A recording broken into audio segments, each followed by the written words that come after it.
Hello my dear students, कैसे हैं आप सभी। आई होप आप सभी बहुत अच्छे हैं और अपने एग्जाम की प्रिपरेशन खूब अच्छे से कर रहे हैं। फ्रेंड्स, मैंने आपको बताया था कि प्रेपोजिशन होते क्या हैं। आज मैं बताऊंगी आपके उनका यूज़ कैसे करना है, उनके सेंटेंस कैसे बनेंगे, यानी सब डाउट को आज मैं क्लियर कर दूंगी। तो चलिए स्टार्ट करते हैं। सबसे पहले welcome to study IQ academy. तो देखिए फ्रेंड्स, कल मैंने आपको बताया था कि प्रेपोजिशन होते क्या हैं और किस तरीके से इनका यूज़ करना है। तो जो मोस्ट इंपॉर्टेंट होते हैं ना उसके बारे में आपको बताऊंगी। जैसे इसमें तो मैंने आपको सब बता दिया कि कितने प्रकार के होते हैं, किससे और कैसे कैसे होते हैं। तो पहला होता है फ्रॉम। तो फ्रॉम का यूज़ कैसे करेंगे, किसी जगह के लिए, यानी फॉर स्पेशल प्लेस के लिए हम फ्रॉम का यूज़ करेंगे। क्लियर हो गया। जैसे कि मैं देवदुरान से आ रहा हूँ, आई एम कमिंग फॉर देहरुदुरान। वो जिम से आया और ग्राउंड से आया। समझ में आ गया।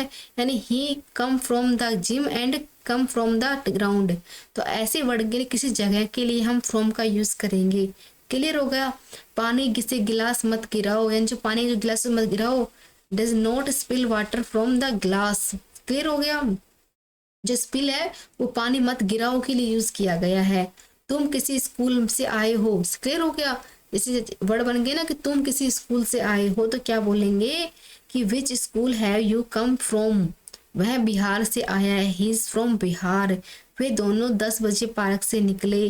दे both left the park at 10 o'clock। Clear हो गया। यानी इस प्रकार से हमें मतलब कि इसका यूज करना है। समझ में आ गया। अब आता है किसी भविष्य के समय के लिए हम प्रेपोजिशन का यूज कैसे करेंगे। तो जैसे कि कोई भविष्य की बात होती है ना कि रोहित 12 बजे से पढ़ाई करेगा, तो ये बात करेगा यानी फ्यूचर की बात आ रही है। तो कैसे करेंगे हम इसमें use, Rohit will study from 12 o'clock। Clear हो गया। जैसे कि मैं कल से काम करूंगा, I will work from tomorrow. Football की प्रैक्टिस अगले सप्ताह से शुरू होगी, football practice will start from next week. उसने 10 बजे से 6 बजे तक काम किया, he work from 10 o'clock and 6 o'clock। Clear हुआ। जैसे कहते हैं इसे ना किसी स्रोत के लिए, फ्रॉम एनी सोर्स के लिए हम कैसे यूज करेंगे, यानी ऐसे वाक्य जिसमें फ्रॉम की जगह थ्रोट का यूज करेंगे। समझ में आया। यानी कुछ कुछ ऐसे वर्ड भी होते हैं जहाँ पे मतलब देखो, एक सेकेंड रुकिए, जहाँ पे हमें ना फ्रॉम की जगह क्या यूज करेंगे,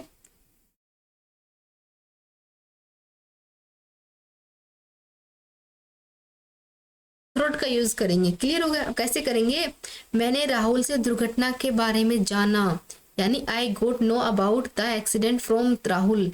यानी मैंने राहुल से दुर्घटना के बारे में जाना, मुझे ये जानकारी गूगल से मिली। I got this information from Google. मैंने न्यूज़पेपर की कहानी ली, I take this story from newspaper. यह वो दुकान है जहाँ से मैं दूध लाता हूँ, दैट इज से शॉप, मतलब कि यहाँ से मैं मतलब कि मिल्क लेके आता हूँ।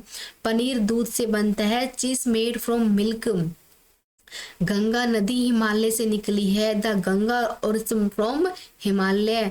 अब हम ऑफ का यूज कैसे करेंगे। अब नेक्स्ट वर्ड आता है ऑफ। तो देखिए फ्रेंड्स, ऑफ का यूज हम कैसे करेंगे, तो मोस्ट इंपोर्टेंट बता रही हूँ आपको। लिविंग सरफेस गेट, मतलब कि ऐसी कोई वर्ड जैसे मतलब इसकी सतह को छोड़ना हुआ। जैसे कि क्या लिखेंगे, जैसे कि ना, जैसे प्लेन, जो प्लेन होता है, हवाई जहाज होता है, वो मतलब उड़ता है, टेक ऑफ कर रहा है, यानी अपनी सतह को छोड़ रहा है। बंदर एक पेड़ से दूसरे पे जो छलांग लगाता है, यानी अपने मतलब कि सरफेस को छोड़ रहा है। तो ऐसे वर्ड के लिए हम इसका यूज करेंगे, है ना। ठीक है ना। पेन का टेबल से उठाने के बाद मतलब उसका दूर हो जाना, बंदर का पेड़ से कूद जाना, तो गेट ऑफ, टेक ऑफ बोलते हैं ना। तो वैसे मतलब कि टेक ऑफ मतलब कि ऑफ का यूज करते हैं। समझ में आ गया। मैंने मोबाइल को बिस्तर से उठाया, I picked the mobile off the bed. मैंने स्क्रीन से धूल पोंछ ली, I am wiping the dust off the screen. Rohan ने लैपटॉप को अपने डेस्क से उठाया, Rohan pick laptop on the disk. मतलब है ना कि यानी ऐसी चीज होती है जिसको हम सरफेस से अलग कर रहे हैं, उसको टच से दूर कर रहे हैं। डाइनिंग टेबल से प्लेट हटाओ, remove the plates from dining table. Ranveer paragliding करने से हवाई जहाज से कूदा, यानी जो Ranveer jumped the airplane for paragliding. अब आता है बंदर से पेड़ से कूदा, monkey jumped for the tree. Metro से कभी जल्दबाजी मत उतरो, never get off metro in the hurry. मतलब कि मेट्रो से उतरते टाइम कभी जल्दबाजी नहीं करनी आती है। अब नेक्स्ट वर्ड आता है फ्रेंड्स, सिंस। अब इसका यूज कैसे करेंगे हम, किसी से बात करते समय की जो अवधि होती है ना, मतलब जब जिस क्या होता है कि ना किसी से हम कुछ बात कर रहे हैं तो उस बात का टाइम हमारा कितना निश्चित समय लग रहा है, तो उस टाइम बताएंगे कि मैं सुबह से पढ़ रहा हूँ, I have been studying since morning, वो सोमवार से कोशिश कर रहा है, he has been trying since Monday, उसके ग्रेजुएशन करने के बाद से ही मंदी है, there has been reason since the completed graduation, हम कल शाम से घर पर हैं, we have been home since yesterday evening, वह शनिवार से इस काम को कर रहा है, he has working on this since Saturday. Clear हो गया। तो देखिए फिर एक तो होता है फ्रॉम, जो मैंने आपको बता दिया, एक वर्ड होता है फॉर। तो फॉर का यूज हम कैसे करेंगे, तो फॉर का होता है किसी से बात करते हुए जो अवधि होती है ना उसके बारे में बताएंगे। क्लियर है, आप किसी से बात करते हुए जाएंगे, यानी मैं 2 घंटे से पढ़ रहा हूँ, समझ में आया कि मैं 2 घंटे से पढ़ रहा हूँ, I have been studying from 2 hours. Clear हो गया।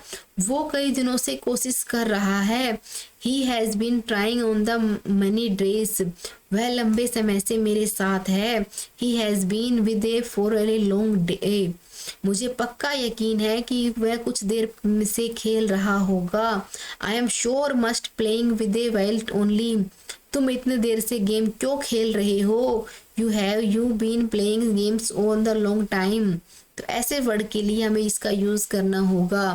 अब आता है सेकंड के लिए, फॉर ये पर्पज आता है ना, कि मतलब ऐसे वर्ड होते हैं जिसमें क्या होता है कि मैं लिखती हूँ, जैसे कि सेकंड,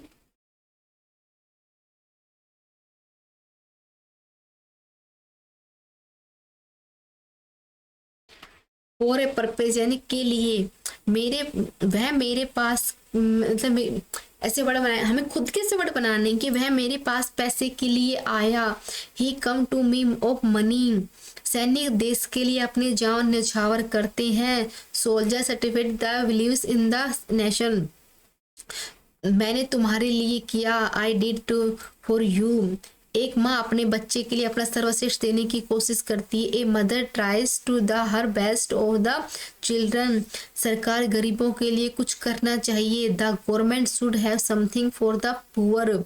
तो ऐसे ऐसे वर्ड हमें बनाने होंगे, आप खुद ट्राई करके देखिए तभी आपसे ये वर्ड बनेंगे, क्योंकि देखो इंग्लिश ये नहीं है कि हमें कोई और बताएगा तो हम कर लेंगे, नहीं, हमें समझना होगा, ये मैथ रीजनिंग नहीं है कि हमें कैलकुलेशन करना है, हमें समझना होगा कि कहाँ पर किस तरीके से किसका यूज करना है। क्लियर हो गया। अब आता है इन ये ड्यूरेशन का, मतलब ऐसे कुछ बताएंगे यहाँ पे मतलब कि इन ड्यूरेशन होता है तो वहां पर हम कैसे यूज करेंगे। तो देखिए फ्रेंड्स, देखो इस स्लाइड के अंदर आपको सारे मतलब वर्ड दिए जाएंगे, तो आप इनका तो यूज अच्छे से कर सकते हो क्योंकि आपको ये इसकी मिल जाएगी, लेकिन ऐसे कुछ वर्ड भी होते हैं जो मतलब कि बहुत मोस्टली यूज होते हैं, तो उसके बारे में मैं बताऊंगी। तो देखिए ऐसे देखो फर्स्ट आता है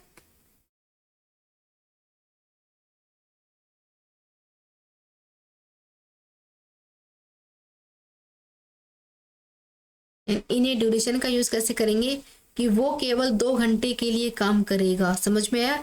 ही विल वर्क ओनली 2 आवर्स, हम 3 हफ्ते में दिल्ली रहेंगे, we leave Delhi in 3 weeks, Rahul कई साल से क्रिकेट खेल चुका है, यानी Rahul has played cricket for many years. अब आता है एक वर्ड आता है सेकंड आएगा जो मोस्ट इंपॉर्टेंट, उसके बारे में जानिए। अब आता है फॉर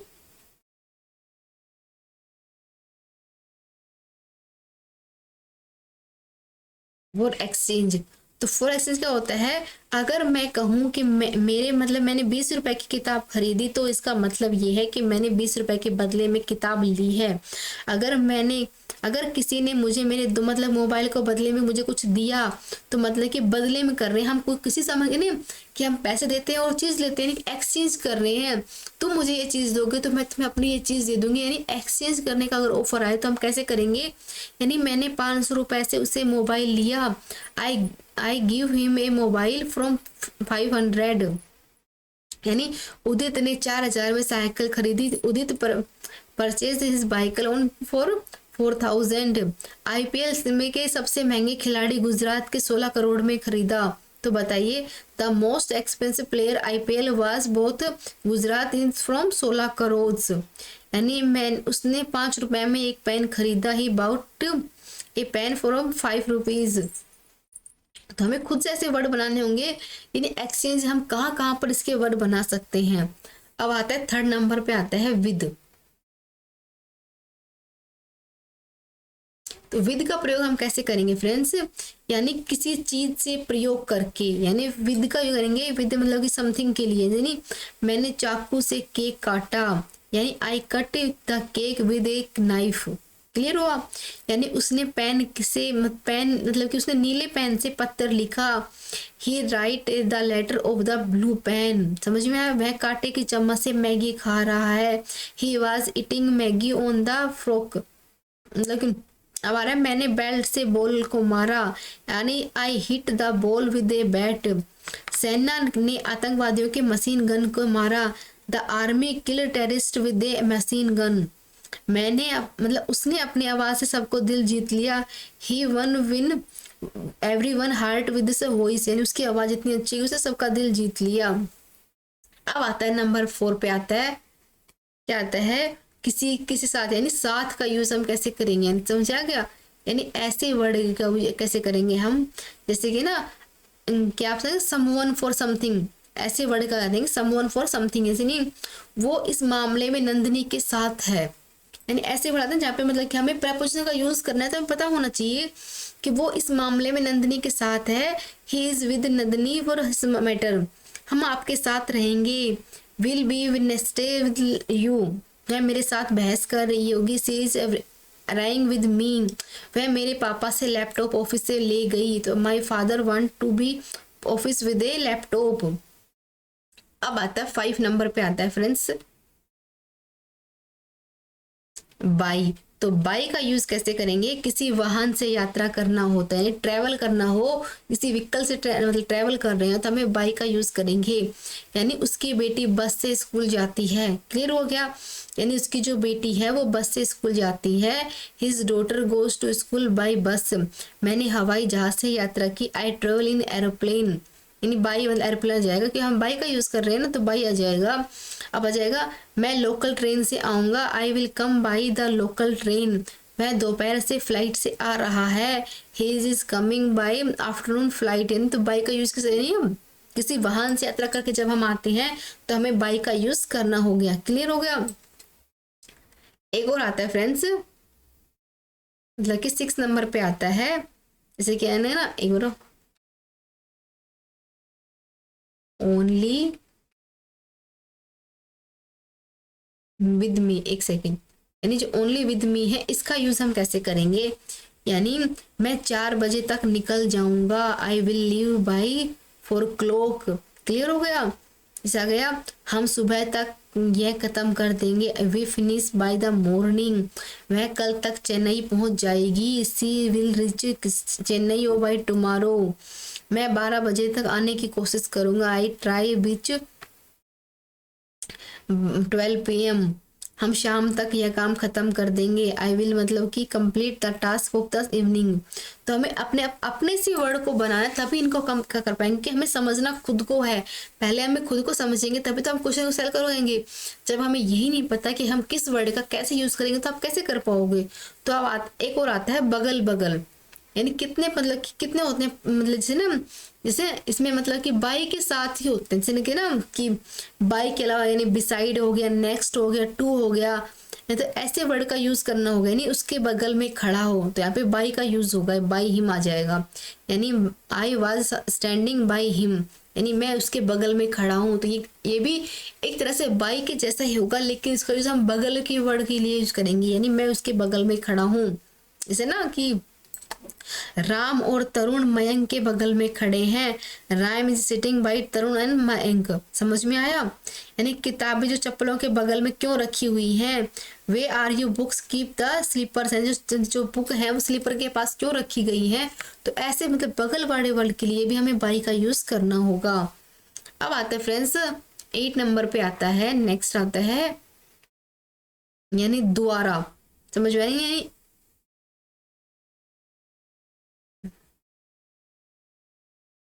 इन पेसिव वॉइस, इसका यूज हम कैसे करेंगे फ्रेंड्स। मुझे किसी के द्वारा रोका गया। यानी जब यहाँ पे द्वारा आता है ना, मुझे किसी के द्वारा रोका गया। I was stepped by someone, उपहार में उसकी बहन के द्वारा भेजे गए। The gift has been sent by his sister, यह तस्वीर किसी अनजान व्यक्ति द्वारा ली गई है। And this picture was take a stranger, अपराधियों को पुलिस द्वारा रोका गया। The criminals were stopped the by him police, घर की सफाई नौकर द्वारा की जा चुकी है। The house had been clean by the servant, यह कविता शेक्सपियर द्वारा लिखी गई है। The poem was written by Shakespeare. Clear हो गया? यानी इस प्रकार से हमें वर्ड का यूज करना होगा। अब आता है 9 नंबर पे। आज मैं आपको समझा रही हूँ, कल मैं आपको इसकी प्रॉपर क्लास भी दे दूंगी। आज मैं सिर्फ आपको बेसिक बता रही हूँ कितने तरह के प्रपोजिशन होते हैं और आपका कैसे कैसे उनका वर्ड के बनाने हैं। क्लियर हो गया? जैसे आते हैं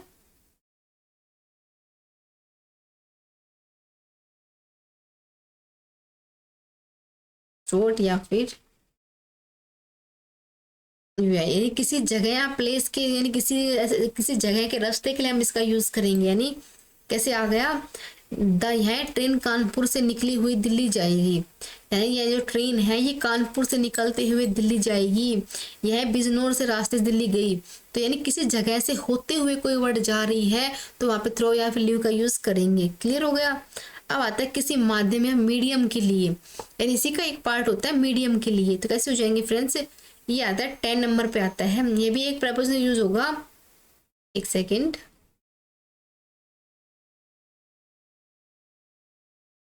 अब मीडियम कैसे होता है?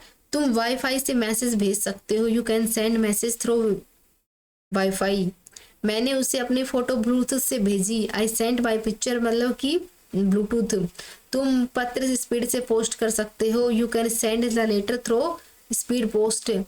मैंने एयरड्रॉप से उसकी तस्वीर भेजी। ऐसे मतलब कि मीडियम किसी का, यानी हमें कुछ भी करने के लिए, हमें मार्केट जाना तो हमें ऑटो का माध्यम चाहिए ना, घर जा रहे तो बस का माध्यम चाहिए ना। यानी ऐसे कुछ वर्ड जहाँ पे मतलब हमें किसी की जरूरत पड़ती है तो वहां पर भी हमें इसका यूज करना होगा। अब आता है एक वर्ड आउट ऑफ। अब देखिए फ्रेंड्स, आती हूँ यहाँ पे लिखती हूँ मैं आपको, आउट ऑफ। तो आउट ऑफ का यूज कैसे होता है? आउट ऑफ होता है किसी जगह या चीज से बाहर निकलना। क्लियर हो गया? या फिर किसी जगह या फिर चीज से बाहर निकलने के लिए हम इसका यूज करेंगे। क्लियर हो गया? जैसे फ्रेंड्स प्रेपोजिशन बहुत ज्यादा होते हैं, जैसे कि ना आप ये समझ सकते हैं, इसके लिए ना हम 2-3 क्लासें बनाएंगे तब जाके ये कंप्लीट होंगे। यानी आज मैंने आपको टोटल इतने बताए हैं और आगे मैं आपको और बताऊंगी, और कल मैं इसके प्रॉपर आपको वैसे क्लास में बता दूंगी किस प्रकार से इनका यूज करना है। आज मैंने आपको वॉइस और बताया है। जैसे देखो, आपको ये ऐसे समझ में नहीं आते कि मैंने किस प्रकार से इनको लिखे गए हैं। देखिए फ्रेंड्स, ये सारे प्रेपोजिशन है, in across, after, against, along, among, around, at, behind, एक second, below, beside, between, by, close, down, from, in, from, inside, into, near, next to, off, on, onto, upside, outside, off, out of, never, past, round, through, to, toward, under, up। तो इन सब के proper way में, यानी कितने कम से कम 4-5 तो इसके उदाहरण हो चाहिए, तभी आपको समझ में आएगा कि किस प्रकार से हमें, यानी हिंदी इंग्लिश दोनों साथ आपको दिखे जाएंगे, तब आप अच्छे से समझेंगे कि कहाँ किसका यूज कैसे करना है, तभी आपका ये चैप्टर क्लियर होगा। क्योंकि ये है ना इंग्लिश का बहुत ही इंपॉर्टेंट चैप्टर है। समझ में आ रहा है?